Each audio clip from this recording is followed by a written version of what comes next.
ओम श्री गणेशाय नमः। नमस्कार दोस्तों, आज हम आपको सुनाने जा रहे हैं सकट चौथ व्रत की पावन कथा, जो माताएं अपनी संतान की लंबी आयु, सुख और रक्षा के लिए करती हैं।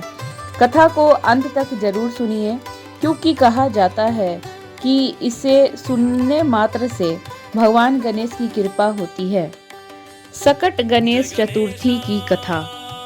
सकट गणेश चतुर्थी को तिलकुटा चौथ, माघी चौथ और संकष्टी चतुर्थी भी कहा जाता है। यह व्रत विशेष रूप से माताएं अपने पुत्रों की लंबी आयु, सुख और सफलता के लिए करती हैं। कथा का आरंभ। पुराणों में वर्णित है कि प्राचीन काल में एक निर्धन ब्राह्मण परिवार रहता था।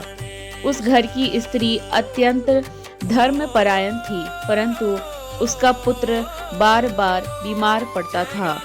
माँ बहुत चिंतित रहती और प्रतिदिन भगवान गणेश से प्रार्थना करती। एक दिन किसी विदुषी स्त्री ने उसे सकट गणेश चतुर्थी का व्रत रखने की सलाह दी और विधि बताई।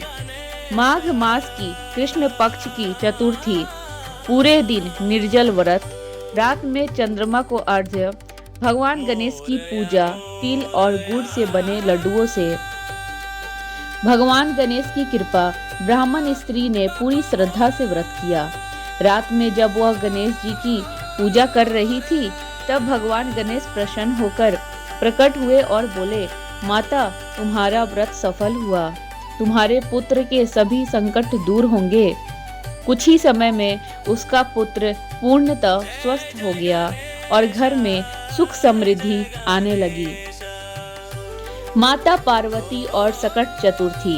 एक अन्य कथा के अनुसार माता पार्वती ने भगवान गणेश की रक्षा और संकटों से मुक्ति के लिए यह व्रत रखा था। उसी दिन भगवान गणेश ने अपने भक्तों को यह वरदान दिया कि जो भी सच्चे मन से यह व्रत करेगा, उसके जीवन से सभी विघ्न दूर होंगे। चंद्र दर्शन का महत्व। सकट चतुर्थी के दिन चंद्रमा को अर्घ्य देकर ही व्रत खोला जाता है। ऐसा माना जाता है कि बिना चंद्र दर्शन के व्रत अधूरा रहता है। व्रत का फल: संतान की रक्षा, रोग और कष्टों से मुक्ति, घर में सुख शांति, धन और समृद्धि। अर्थात सकट गणेश चतुर्थी केवल व्रत नहीं, बल्कि माँ की ममता और श्रद्धा का प्रतीक है। भगवान गणेश अपने भक्तों की सच्ची भक्ति से शीघ्र प्रसन्न होते हैं और उनके जीवन से सभी संकट हर लेते हैं। गणपति बप्पा